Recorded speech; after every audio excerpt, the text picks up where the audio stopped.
तेरे जैसा यार कहाँ कहाँ ऐसा याराना। हाय, गुड इवनिंग। फिर आ गए आपके सामने एक नए वीडियो के साथ। कल हमने चैप्टर नंबर 4 क्वाड्रेटिक इक्वेशन उसका टोटल एक्सरसाइज सॉल्व कर लिया था। ओके, तो आज हम लोग एक नया चैप्टर लेकर के चल रहे हैं। पिछले वीडियोस आपने देखे चैप्टर नंबर 4 के वन शॉट वीडियो मैंने बहुत पहले डाले थे। हर चैप्टर्स के लगभग आपको वन शॉट वीडियोस मिल गए होंगे जिनमें उनके बेसिक्स बताए गए होंगे, उनकी सारी चीज़ें बताई गई होंगी, और बीच में थोड़ा गैप हो गया था, वो सारी चीज़ें मैं आपको बता चुका हूँ। अभी जो है एक्सरसाइज वाइज आपको सारे क्वेश्चंस के सॉल्यूशंस मिलेंगे NCERT के। ओके, तो अभी चैप्टर 4 के सारे एक्सरसाइज के क्वेश्चंस आपको सॉल्व करने को मिले, सॉल्व करके मिले। और इसके अलावा अब जो है हम दूसरा चैप्टर उठाएंगे, कोई और एक चैप्टर उठा रहे हैं। तो आज हम चैप्टर लेंगे chapter number 2। Okay, chapter number 2 और मैथ्स का, ठीक है, चैप्टर नंबर 2 जो कि हमारा है पॉलिनोमियल्स। ओके, चैप्टर नंबर 2 और wait a minute, chapter number 2 polynomials. Okay, तो एक शॉर्ट रिकैप ले लेते हैं। शॉर्ट रिकैप क्यों लेते हैं? क्योंकि आप भी भूल गए होंगे, बहुत सारे दिन पहले, बहुत ज़्यादा दिन पहले मैंने इसका वन शॉट वीडियो दिया था। उसमें ये बताया गया था कि किसे पॉलिनोमियल कहते हैं, कैसे हम उसको आइडेंटिफाई करेंगे। तो ये सारी चीज़ें हमने सीखी थी, लेकिन इस वीडियो में हम जो है क्वेश्चन सॉल्व करेंगे। ठीक है, तो एक शॉर्ट रिकैप ले लेते हैं कि जो पॉलिनोमियल्स होते हैं एक्चुअली होते क्या है। एक्चुअली पॉलिनोमियल्स जो होते हैं, कोई भी अलजेब्रिक टर्म्स जो होता है, अगर हम उसका यूज़ मैथमेटिकल फॉर्मेट में करते हैं तो वो हमारा क्या कहलाता है? पॉलिनोमियल कहलाता है। बट एक कंडीशन होती है। कंडीशन क्या होती है वो समझिए। कंडीशन इंपॉर्टेंट है जिससे आप आइडेंटिफाई कर पाओगे कि पॉलिनोमियल क्या होता है। तो कंडीशन क्या होती है कि व्हेन आपके पास कोई भी x, y, a, b, c and so on जितने भी टर्म हैं, या x square plus 3x plus 2, ये एक इक्वेशन है, तो क्वाड्रेटिक इक्वेशन है। ठीक है ना। तो किसी भी पॉलिनोमियल की मैक्सिमम पावर जो होती है, यानी कोई भी अगर अलजेब्रिक टर्म दिया है, उसका जो मैक्सिमम पावर या जो पावर है, ठीक है ना, वो पावर अगर एक इंटीजर है, यानी एक होल नंबर होना चाहिए, वो जो है रैशनल नंबर नहीं होना चाहिए। समझ में आ रही बात मैं क्या कह रहा हूँ? तो देखिए, जैसे मान लीजिए अगर x की पावर 2 है, तो 2 क्या है? एक होल नंबर है। ठीक है, अगर यही चीज़ अगर ऐसी होती, x पे 1/2 प्लस 3x पर 2/3 ऐसा होता, इन दैट कंडीशन ये आपका क्या होता? पॉलिनोमियल नहीं होता, और ये आपका पॉलिनोमियल है। ठीक है, तो पॉलिनोमियल में दो तरीके से हम उसको क्लासीफाई कर सकते हैं। पहला तो पॉलिनोमियल को हम ऐसे क्लासीफाई कर सकते हैं, पॉलिनोमियल अगर हम ले रहे हैं तो पॉलिनोमियल को क्लासीफाई कर सकते हैं। एक तो उसके पावर के अकॉर्डिंग कर सकते हैं, दूसरा हम उसके टर्म के अकॉर्डिंग। जैसे मोनोमियल होता है, मोनोमियल जिसमें केवल एक टर्म होता है। ठीक, बाइनोमियल होता है जिसमें दो टर्म होता है। ट्राइनोमियल होता है, एंड सो ऑन। इसी तरीके से क्वाड्रेनोमियल कह सकते हैं। ठीक है, हेट्रोनोमियल जो भी है वो आगे बढ़ता जाता है। लेकिन पावर के अकॉर्डिंग हमारा क्या होता है? लीनियर होता है, वो भी एक आपका क्या होता है? पॉलिनोमियल होता है अगर इक्वेशन बन रहा है तो। दूसरा आपका क्या होता है? क्वाड्रेटिक इक्वेशन है, वो भी एक तरीके का पॉलिनोमियल ही है। क्यूबिक इक्वेशन है, वो भी एक तरीके का पॉलिनोमियल ही है। ठीक है, तो आपके पास पॉलिनोमियल के दो तरीके होते हैं समझने के। ठीक है, और इसके अलावा एक तरीका और होता है कि पॉलिनोमियल जो है उसमें उसके जीरोज क्या है। ठीक है, तो चलिए अब अभी तक तो हमने ये बात की कि पॉलिनोमियल किसे कहते हैं, बट पॉलिनोमियल होता क्या है ये भी हमने आइडेंटिफाई कर लिया। अब हमको ये समझना है कि पॉलिनोमियल के जीरोस क्या होते हैं। समझ में आ रही बात? तो पॉलिनोमियल जैसे अगर पहले तो आइडेंटिफाई करने की अगर बात आती है तो आप किसी भी इक्वेशन को कैसे आइडेंटिफाई करोगे? उसके पावर से। अगर उसकी पावर कोई रेशनल नंबर है तो वो पॉलिनोमियल में काउंट नहीं होगा, उसको पॉलिनोमियल में इंक्लूड नहीं किया जाएगा। ओके, अभी हम जो है चलते हैं जीरोस की बात करते हैं। जैसे 3x + 5 = 0, is it a polynomial? Is it? Yes, it is a polynomial. Why?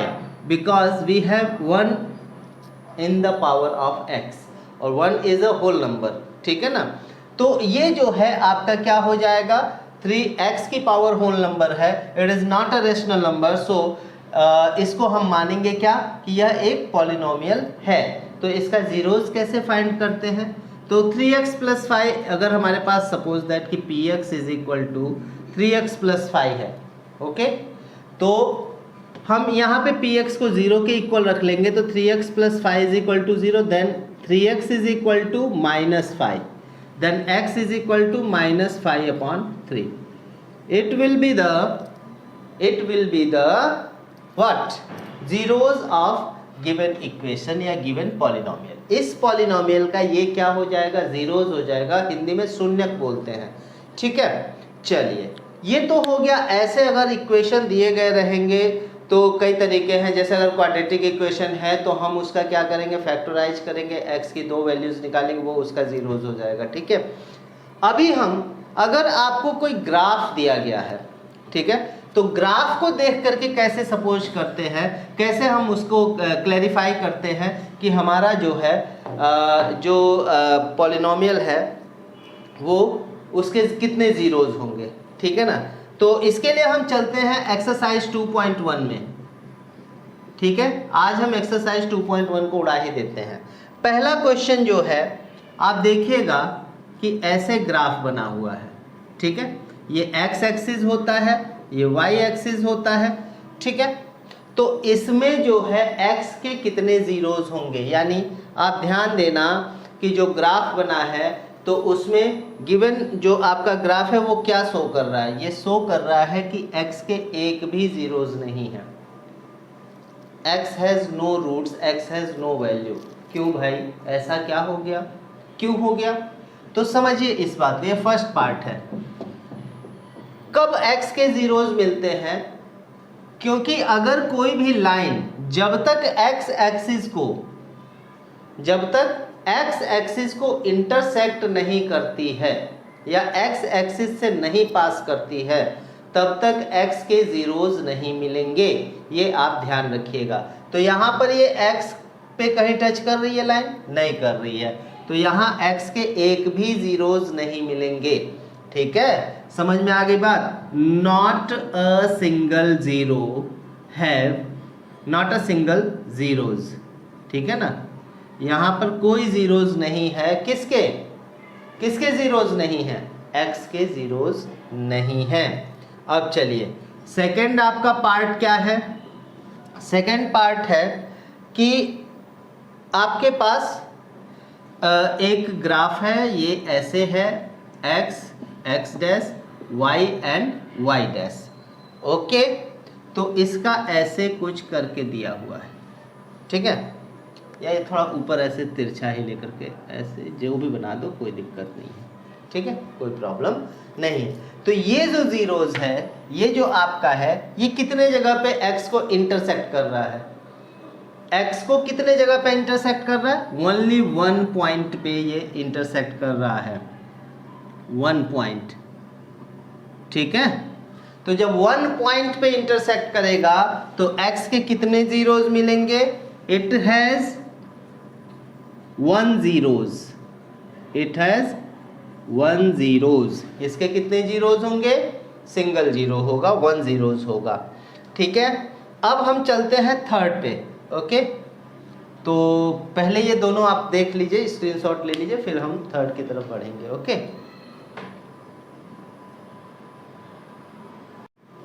Okay, next question आपके जो है सेकंड पार्ट आपका जो अभी मैंने बताया, अब हम थर्ड पार्ट में चलते हैं। थर्ड पार्ट इज, आप देखिए यहाँ पर ध्यान से कि x को कितनी जगह पे इंटरसेक्ट हो रहा है, 1 2 3, यानी ये जो कर्व है x को 3 जगह पे मीट हो रहा है, 3 जगह पे वो मिल रहा है।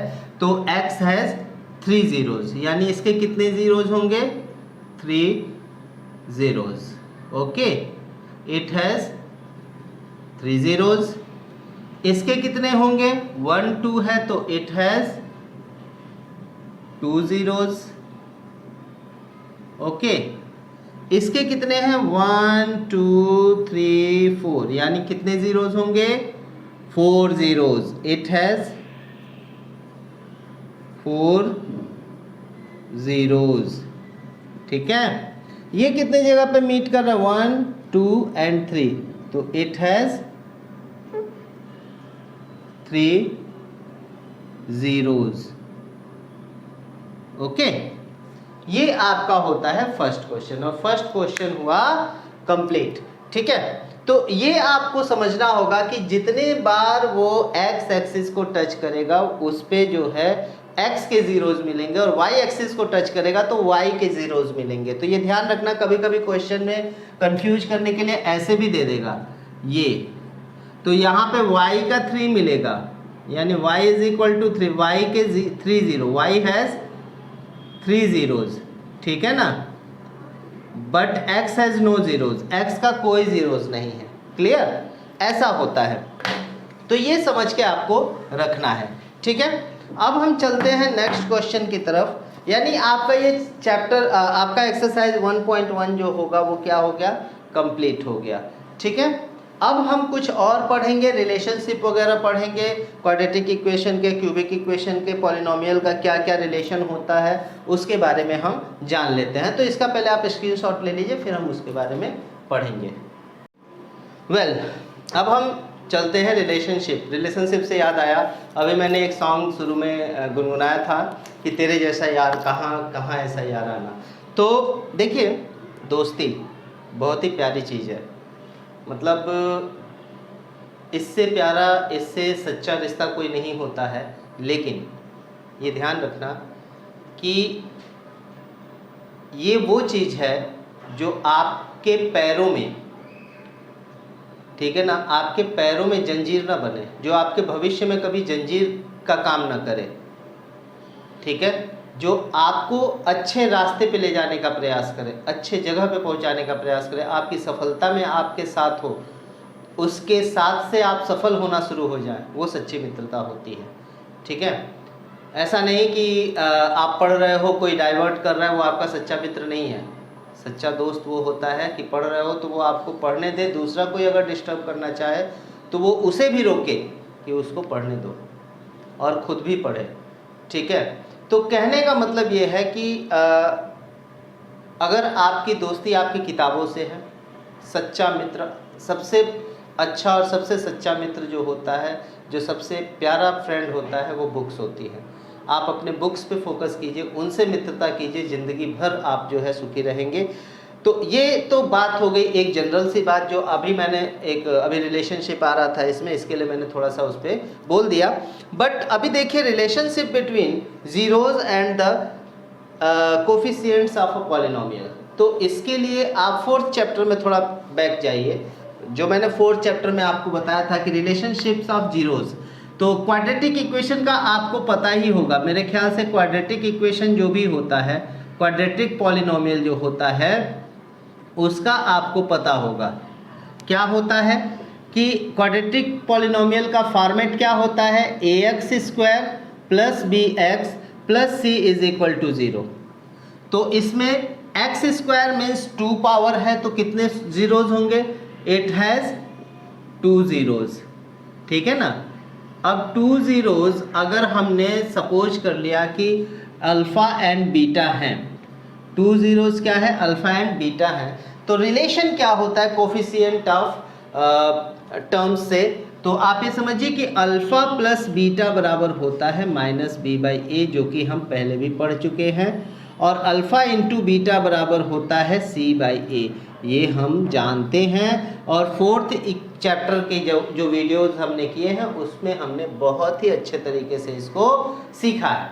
ओके, अब चलिए हम चलते हैं क्यूबिक के लिए। फॉर अ क्यूबिक पॉलिनोमियल, अगर फॉर अ क्यूबिक पॉलिनोमियल, तो we have 3 zeros। Okay, we have 3 zeros। हमारे पास 3 zeros होते हैं। कौन कौन से? सपोज कर लेंगे अल्फा, बीटा एंड गामा। अब इसके रिलेशन क्या होते हैं ये हमको समझना होगा, ठीक है ना। तो इसका रिलेशन जो होता है, सम ऑफ जीरोस क्या होता है ये ध्यान रखना। सम ऑफ जीरोस यानी alpha plus beta plus gamma is equal to क्या होता है? Minus coefficient of x cube upon x square upon coefficient of x cube, coefficient of x cube. अब सबसे पहले यहाँ पे थोड़ा सा मुझे ये बताना चाहिए था कि फॉर्मेट क्या होता है। फॉर्मेट क्या होता है क्यूबिक पॉलिनोमियल का? तो क्यूबिक का फॉर्मेट होता है A X cube plus B X square plus C X plus D is equal to 0। अब देखना यहाँ पे एक्स स्क्वायर का कोफिशिएंट क्या है? बी है, तो हम क्या लिखेंगे? Minus b. और कोफिशिएंट ऑफ एक्स क्या है? ए, तो माइनस बी अपॉन ए हो जाएगा। Alpha plus beta plus gamma is equal to. Okay, अब हम चलते हैं एक और चीज में, alpha into beta into gamma. ये क्या होता है? कांस्टेंट टर्म, माइनस का constant term upon minus constant term upon coefficient of X square, यानी alpha into beta into gamma is equal to minus D upon A होता है। क्या होता है? माइनस डी अपॉन ए होता है, ठीक है। ये आपका हो जाएगा। अब अगर हम अभी एक चीज़ और होती है इसमें, वो क्या होती है? वो रिलेशन क्या, उसको भी समझिए। तो alpha into beta plus beta into gamma plus gamma into alpha is equal to क्या होता है कि coefficient of x upon coefficient of x cube. Coefficient of x, coefficient of x upon coefficient of x cube, यानी x का coefficient यहाँ पे क्या है? सी है, तो सी अपॉन ए, यानी alpha beta beta gamma plus gamma alpha is equal to C upon A. ये आपका होता है। इसको आप स्क्रीनशॉट ले लीजिए, फिर हम एक्सरसाइज की तरफ बढ़ेंगे। ओके, वेल, अब हम आ जाते हैं अपने एक्सरसाइज 2.2 की तरफ। Chapter number 2 exercise 2.2। हमारा क्वेश्चन है find the zeros of quadratic polynomials and verify the relationship between the zeros and the coefficients. ठीक है, तो सबसे पहले हमको क्या करना होगा कि इसका जीरोज फाइंड करना होगा। ठीक है, इससे पहले हम क्या फाइंड कर लेते हैं? पहले हम रिलेशन फाइंड कर लेते हैं। ठीक है, ये एक क्वाड्रेटिक इक्वेशन है, तो इसका comparison a x square plus B x plus c is equal to 0 से करेंगे तो a is equal to 1, b is equal to -2 and c is equal to -8 है। ओके, तो alpha plus beta is equal to क्या होगा? Minus B by ए, यानी b by ए होता है माइनस बी बाई ए, तो b की जगह पे -2 और a की जगह पे 1, यानी अल्फा प्लस बीटा हमको 2 मिलेगा यहाँ पे। ठीक है, अब अल्फा इंटू बीटा क्या होता है? c बाई ए, तो c की वैल्यू क्या है अपने पास? -8 और a 1, तो c by A is equal, यानी alpha into beta is equal to -8 आ गया। ठीक है, अब हम चलते हैं, ये चीज़ हमने पहले क्लियर कर ली है, तो अब हम क्या करेंगे? इसका फैक्टराइज करेंगे, यानी x square -2x -8 is equal to 0। यहाँ पे माइनस है तो 8 का ऐसा फैक्टर करना है जिसको इनटू करने पर 8 आए बट माइनस करने पर 2 आए, तो वो क्या होगा? तो x square minus 4 minus 2 x minus 8 is equal to 0। Then x square minus 4x plus 2x minus 8 is equal to 0। Then x minus 4 plus 2 x minus 4 is equal to 0। Then x minus 4 and x plus 2 is equal to 0। अब यहाँ पे ध्यान दीजिएगा कि हमको जो मिल रहा है x के वैल्यू जो मिल रही है 4 और माइनस 2 मिल रही है, ये दो वैल्यू हमको मिल रही है। तो अल्फ़ा इंटू बीटा क्या 2 के बराबर है क्या? अल्फ़ा इंटू बीटा क्या 2 के बराबर है क्या? यहाँ पे ध्यान देना है। Sorry, alpha into beta minus 8 के बराबर।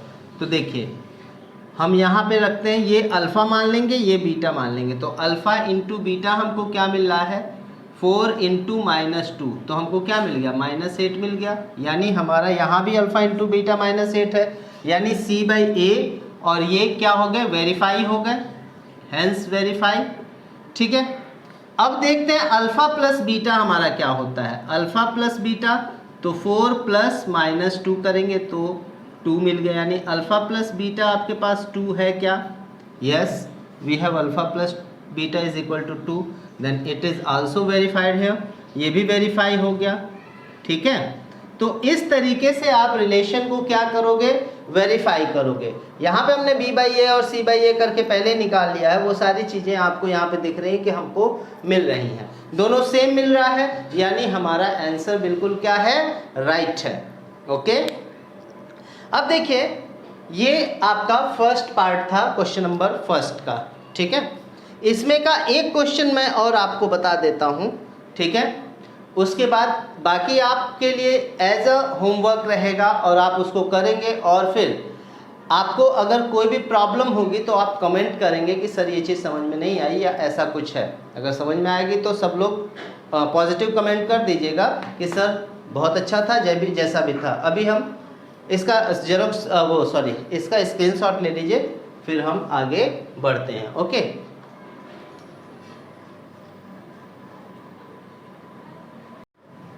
ओके, नेक्स्ट क्वेश्चन है 4u स्क्वायर प्लस 8u।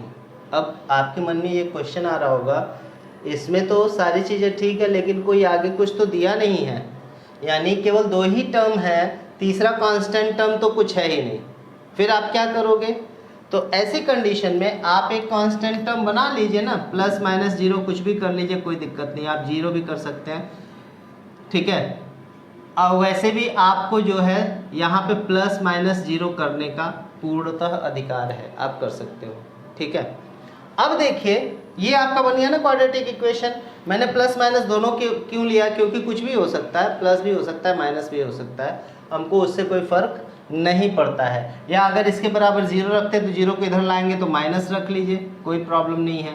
ठीक है, तो वैसे भी चलता है। ठीक है, अब हम देखते हैं कि यहाँ पे इसका कंपैरिजन अगर ax स्क्वायर या ax square plus bx plus c बराबर 0 से करें तो हमको क्या मिलेगा? a बराबर तो 4 मिल गया, b बराबर आपको 8 मिल गया, और c बराबर 0 ही लेकर के चलेंगे। ठीक है, प्लस माइनस 0, 0 की वैल्यू तो 0 ही होती है, ये हमको पता है। अब अल्फ़ा प्लस बीटा बराबर क्या होता है? माइनस b बाई ए, यानी माइनस 8 बाई 4, यानी माइनस 2 आ जाएगा। अल्फ़ा इंटू बीटा बराबर क्या होता है? c बाई ए, तो 0 बाई 4, यानी 0 ही होने वाला है। ये आप ध्यान रखिएगा, अगर ये चीज़ आपको मिले तो आपका क्वेश्चन बिल्कुल करेक्ट है, आंसर बिल्कुल करेक्ट है। चलिए अब इसको सॉल्व करते हैं। तो इस 0 की कोई वैल्यू नहीं होती है तो 0 हम नहीं लेंगे, मतलब वहाँ पे केवल हमने इसके लिए ले लिया, यहाँ पे नहीं भी लेंगे तो चलेगा, इज इक्वल टू 0 है। ठीक है, यहाँ से हम 4u कॉमन करेंगे तो u प्लस 2 मिलेगा 0 को, तो ये इधर आ जाएगा। देन u प्लस 2 बराबर 0, then u is equal to minus 2। ठीक है, तो आप यहाँ पे ध्यान दीजिएगा कि u is equal to minus 2 आ गया। ठीक है, और एक u आपका 0 मिलेगा। ठीक है, अब देखिए 2 अल्फ़ा और बीटा आपको मिल गए। तो अल्फ़ा प्लस बीटा बराबर यहाँ से निकालें तो -2 + 0 यानी -2 मिल गया। एक तो आपका करेक्ट हो गया, वेरीफाइड हो गया, ठीक है। और एक -2/0 यानी alpha into beta is equal to क्या होता है, तो ध्यान दे दीजिए, अल्फ़ा इंटू बीटा यानी -2 इंटू 0, तो ये 0 मिल गया। तो एक यू आपका यहाँ पे ये 0 आया था, ठीक है। समझ में आई बात? तो इस तरीके से आप जो है बाकी क्वेश्चन कर सकते हैं, ठीक है। तो जो भी आपके क्वेश्चंस हैं, जो भी आपके डाउट्स हैं, वो सारे डाउट्स यहाँ पे क्लियर होंगे। इसमें अगर आपको कोई क्वेश्चन प्रॉब्लम क्रिएट करता है तो आप कमेंट बॉक्स में जाकर के कमेंट जरूर करें कि सर ये चीज़ प्रॉब्लम क्रिएट कर रही है। बहरहाल वैसे भी मैं कल फिर से इसमें का 1-2 और क्वेश्चन उठाऊंगा, पिकअप करूंगा और नेक्स्ट वीडियो में, और आपको इसका पूरा का पूरा सॉल्यूशन मिलेगा। ओके, तो ये रहा आज का आपका वीडियो। आज जो भी हमने सीखा वो सारी चीज़ें आपके सामने हैं। अब आप जो है पूरे के पूरे क्वेश्चंस को सॉल्व करेंगे। ये रहा चैप्टर नंबर 2.2 का पहले क्वेश्चन का 2 क्वेश्चन, आपको 2 पार्ट मिल गया है। आगे कल और मिलेंगे, यानी नेक्स्ट वीडियो में आपको और देखने को मिलेगा।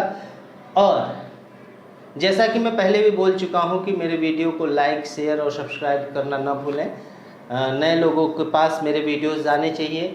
मेरे जितने भी जानकार लोग हैं, मुझसे जुड़े हुए जो लोग हैं, वो इसका फ़ायदा उठाएं, और जो नहीं जुड़े हुए हैं उनके पास भी मेरी ये बात पहुँचे कि मैं उनके लिए इतनी मेहनत कर रहा हूँ, आपके लिए इतनी मेहनत कर रहा हूँ। अभी तक तो आपने बहुत सहारा दिया, बहुत अच्छा किया है मेरे साथ, आपका रिस्पांस बहुत बेहतर से बेहतरीन है।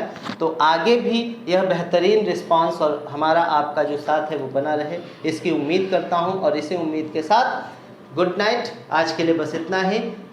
शुभ रात्रि, शुभ रात्रि, शुभ रात्रि।